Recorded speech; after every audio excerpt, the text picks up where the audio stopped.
రాజ్యాంగంలో పీఠికలో బాబాసాహెబ్ అంబేద్కర్ గారు పొందుపరిచారు. ఈరోజు ఈ దేశం ముక్కలు చెక్కలు కాకుండా ఉందంటే, దేశంలో అన్ని వర్గాలకు ఒక గొంతుక దొరుకుతూ ఉందంటే అది కేవలం బాబాసాహెబ్ గారు రాసిన రాజ్యాంగం వల్లనే.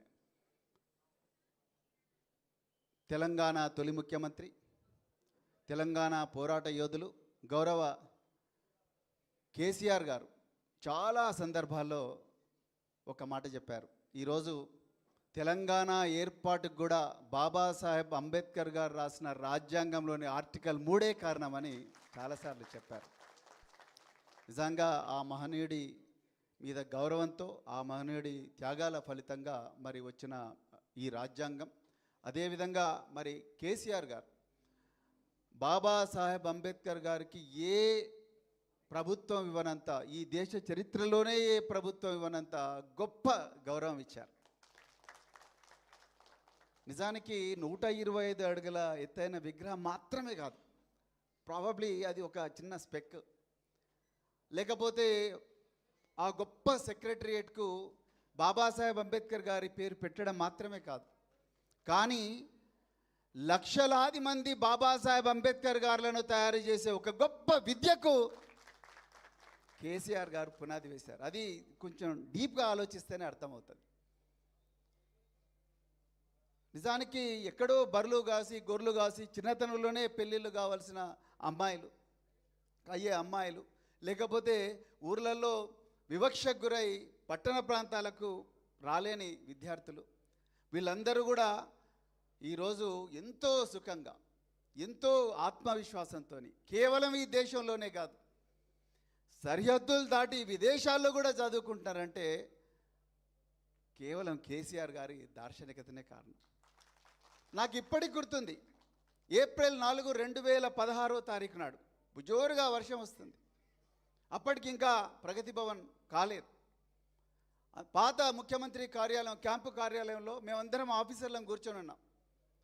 125వ జన్మదినం, బాబాసాహెబ్ అంబేద్కర్ గారి జన్మదినం వస్తుంది, మనం ఏం చేద్దామంటే చాలామంది చాలా ఐడియాలు ఇచ్చారు. కానీ గౌరవ కేసీఆర్ గారు ఒక్క మాట అన్నారు, మనం ఆ మహనీయుడిని గౌరవించుకోవాలంటే ఆ మహనీయుడు లాగా లక్షలాది మందిని మన తెలంగాణలోనే తయారు చేసి దేశానికే కాదు ప్రపంచానికంతా ఇద్దామని చెప్పేసి 125 గురుకుల పాఠశాలలు ఇచ్చి అవి 1000 గురుకుల పాఠశాల అయ్యేటట్టుగా ఆ రోజు పునాదేశారు. ఇక మిగతా కార్యక్రమాలన్నీ దళితులకు 3 ఎకరాల భూమి కానీ, లేకపోతే బీసీలకు రకరకాల స్కీమ్స్ కానీ, అదేవిధంగా మరి ముఖ్యంగా దళిత బంధు కానీ, ఇలాంటి విప్లవాత్మకమైన కార్యక్రమాలు తీసుకొచ్చిన మరి కేసీఆర్ గారు కూడా ఈరోజు మనం గుర్తు చేసుకోవాల్సి వస్తుంది. వారికి బాబాసాహెబ్ గారి మీద ఉన్న అపారమైన గౌరవాన్ని, రాజ్యాంగం మీద ఉన్న అపారమైన నమ్మకాన్ని ఈరోజు గుర్తు చేసుకోవాల్సిన అవసరం ఉంది. చివరిగా మరి రాజ్యాంగం ప్రమాదంలో ఉన్నది, అది కూడా మనం గుర్తుపెట్టుకోవాలి.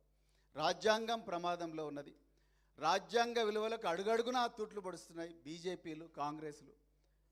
ఈరోజు సుప్రీంకోర్టులో ఎస్సీ వర్గాలకు చెందిన వాళ్ళు క్రైస్తవ మతంలో మారితే వారికి రిజర్వేషన్ ఉండదన్న ఒక ఘోరమైన అమానవీయమైన తీర్పు వచ్చింది. దాని మీద కూడా మనం ఈరోజు దేశ ప్రజలు మాట్లాడాల్సిన అవసరం ఉన్నది. మన తెలంగాణలో బాబాసాహెబ్ అంబేద్కర్ గారు ఏదైతే స్వేచ్ఛ అనేది ఆర్టికల్ 19 ద్వారా మనకు ఒక హక్కు ఇచ్చారో, ఆ హక్కును ఈరోజు తెలంగాణ ప్రభుత్వం హేట్ స్పీచ్ బిల్లుతోని ఆ హక్కును ఒక్క దెబ్బతో కాలరాసే దుర్మార్గమైన చట్టం తీసుకొచ్చే ప్రయత్నం చేస్తూ ఉన్నది. ఎన్నో అక్రమ కేసులు, మాట్లాడితే కేసు, నడిస్తే కేసు, సోషల్ మీడియాలో ఒక పోస్ట్ పెడితే కేసు. అంటే ఆర్టికల్ 19 అడుగడుగునా తూట్లు పొడుస్తుంది ప్రభుత్వాలు. చివరిగా జీవో నెంబర్ 17, దీని మీద మనం అందరం మాట్లాడాలి.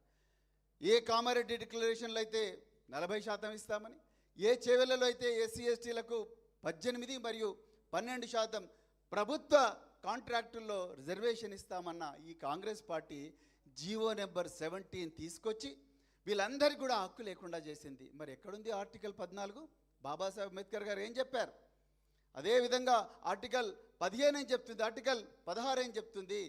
ఈ సమన్యాయం, స్వేచ్ఛ, సౌభ్రాతృత్వం. కర్ల రాజేష్ ఎట్లా చచ్చిపోతాడు కోదాడలో? జీవించే హక్కు ఎక్కడుంది? బాబాసాహెబ్ అంబేద్కర్ గారు జీవించే హక్కు ఇచ్చారు, ఎక్కడుంది? విషాహారం ఘటనలు విపరీతంగా జరుగుతూ ఉన్నాయి. 130 మంది విద్యార్థులు గురుకుల పాఠశాలలో చనిపోయారు. ఎక్కడుంది జీవించే హక్కు? ఆర్టికల్ 21. అందుకొరకు వీటన్నిటి మీద కూడా మనం మాట్లాడాల్సిన అవసరం ఉంది. మరి ఇంత ఒక గొప్ప పవిత్రమైన సన్నివేశంలో నాకు మరి బాబాసాహెబ్ అంబేద్కర్ గారి గురించి మాట్లాడే అవకాశం ఇచ్చినందుకు, అదేవిధంగా గౌరవ కేసీఆర్ గారికి వారు రాసిన రాజ్యాంగం యొక్క రాజ్యాంగ విలువలు స్వేచ్ఛ, సమానత్వం, సమన్యాయం, సౌభ్రాతృత్వం మీదన గౌరవాన్ని మరొక్కసారి గుర్తు చేసుకునే అవకాశం ఇచ్చినందుకు మరి సభాధ్యక్షుల వారికి ధన్యవాదాలు చెప్తూ, జై భీమ్, జై తెలంగాణ, జై కేసీఆర్. Thank you. ప్రవీణ్ కుమార్ గారికి ధన్యవాదాలు. అదేవిధంగా ఇప్పుడు మాజీ మంత్రివర్యులు బాల్కొండ శాసనసభ్యులు అన్న ప్రశాంత్ రెడ్డి అన్న గారిని 2 నిమిషాలు మాట్లాడాల్సింది కోరుతున్నాను.